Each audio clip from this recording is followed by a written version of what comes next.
This is Josh for WashingtonHotlist.com. The recent flap over Don Imus' stupid comments about the Rutgers women's basketball team, calling them some nappy-headed hoes or whatever he said. You know, Don Imus has been making a career out of saying things like that, whether it be gays or blacks or Jews or women, people with cancer even. And now finally people finally take notice that this guy is saying some inappropriate things. It's just amazing. You know, what's the difference between him saying these things now and all the things he said before?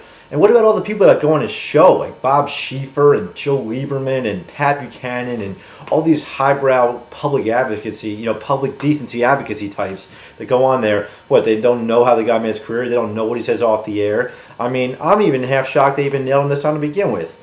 Isn't Sid Rosenberg, as usual, his Sidiot, the guy that they usually get? Well, this time they finally got Imus, and to top it all off, this is the best part. He goes on Al Sharpton's radio show to clarify what he said and to seek apologies. Al Sharpton? What, are you kidding me? Al Sharpton may be the only person who said more dangerous things about his own people than Don Imus. I mean, Don Imus is going to apologize to black people. I want Al Sharpton to apologize to Steve Pagonis first. I want him to publicly decry all the things he said to all the people whose lives he ruined. Oh, that little Tawana Brawley incident, which, no offense to the Rutgers women's basketball team, that's a little bit more important than that. And I haven't seen that, and that was 20 years ago. So, pardon the pun, Al Sharpton telling Don Imus that he's racist is calling the kettle black.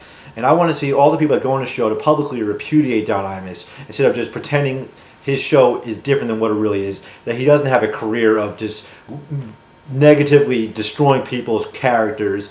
And it's nice that people are finally noticing and going after him, and maybe something good will come of it. I mean, the best thing that can come of it is go off the air, but as long as it's corporate enablers at NBC, I mean, don't expect Brian Williams or Chris Matthews or Tim Russ or any of those NBC affiliates to show up and repudiate what he said, because his show is streamed on MSNBC every morning. So I'm not expecting too much. It's nice to see he finally got a little comeuppance, but I mean, it's had a long time going. It's nothing new, and I'm just not surprised by the things he comes out of his mouth. What I am surprised is that it finally got some notice. So maybe the difference is that the athletes were finally involved. So instead of just having the regular news media, you have the sports media. I mean, usually the sports media cares more about Ultimate Fighting and pro wrestling, but whatever. Don Imus, I'm glad you're finally getting your comeuppance. I hope you get fired off the air.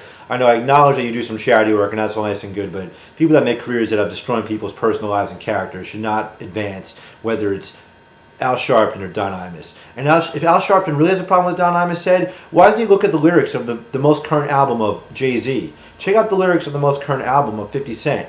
Nappy-headed hoes would be the nicest thing those people would say about some of the women in their songs, but since it's a black person, then it must be okay, right? Sharpton, right? Anyways, I'm not expecting too much. This is Josh for WashingtonHotlist.com.